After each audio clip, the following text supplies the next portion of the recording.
Hey guys, it's Shue here, and today I'm going to show you guys how to combine multiple images into one, kind of like a portrait panorama have you, but we're going to do it in a way that gives you better results than allowing Photoshop to merge as a panorama.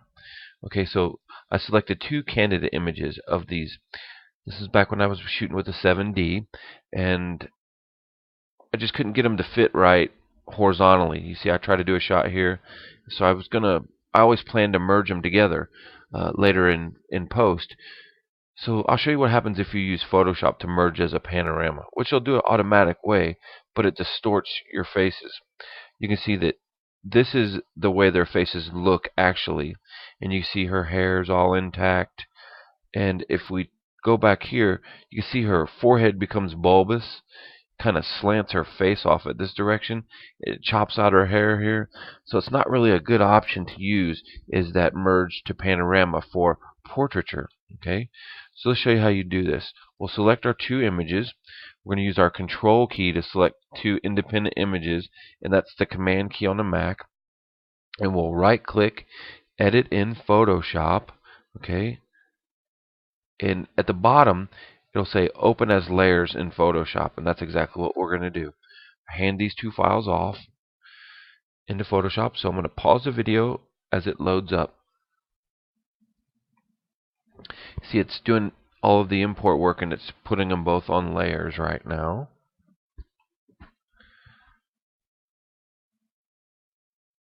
Okay, there we have it. We've got our two layers. We have one image on top of each other.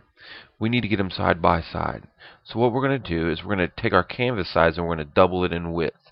So go to Image, Canvas Size, and we're going to double the width. So it's 10,473. So we're going to take and double the width by 10.473. 0.473. Now this dialog box tells you which way you want it to open. We want our anchor to be on this side. Okay, so we want it to grow actually on this side. So we click OK, and we've doubled our canvas size. Now it's a simple matter of fact of just hiding that layer using our marquee selection tool. Let's get all of that. Okay, bring it over to the edge, and we're going to copy it.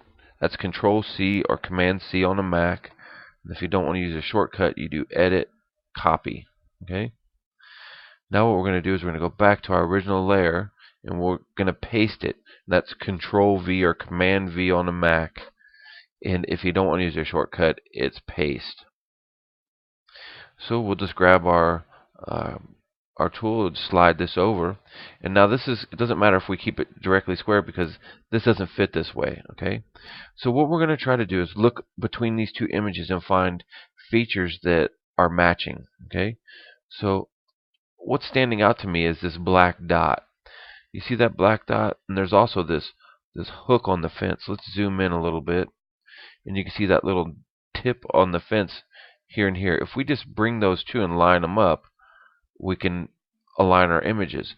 However, we can't see what's happening here. So we'll grab our opacity and we're going to slide this down until it's just kind of an overlap. And now we can just bring those right there and merge them together. Okay, this is our register our images just like that. It's that simple.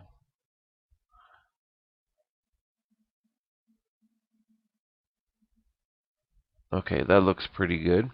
So now what we need to do is we'll bring our opacity back up and we're going to zoom out and add a layer mask. Okay, in this layer mask we can hide our reference where we're merging the images together. It's pretty simple.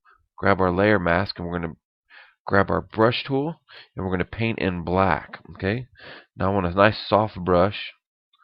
Okay, and we're just going to paint in right here around this edge, and we'll just make that fence disappear.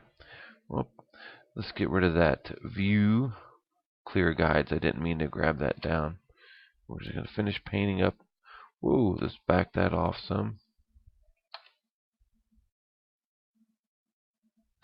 Sometimes you'll need to change the feather on your brush. So I'm going to put it around 50% and make the brush a little bit smaller.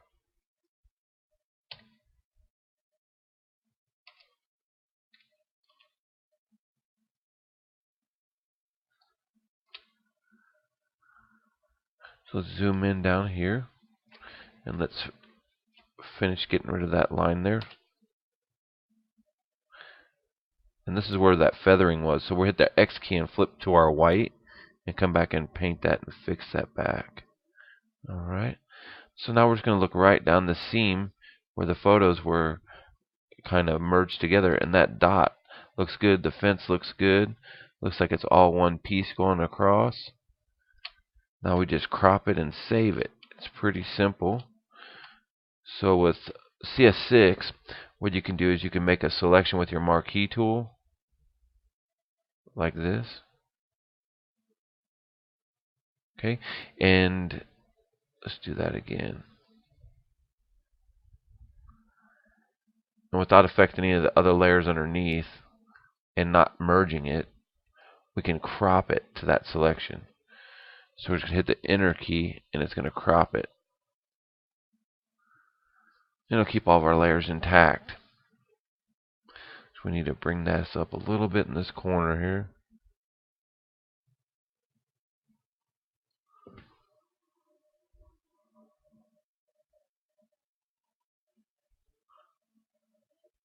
Looks pretty good. I'm using a new mouse today and it's kind of got me messed up a little bit there. So there's the image. We'll save this back into Lightroom. Click Save. It'll hand it right back in. Now it's completed save. Let's open up Lightroom. And there's the image. Let's zoom in and take a peek. Let it load up here. It's a much bigger file than before.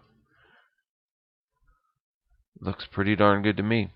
So that's it. I want to thank you all for taking time to visit today. Until next time, we'll see you soon.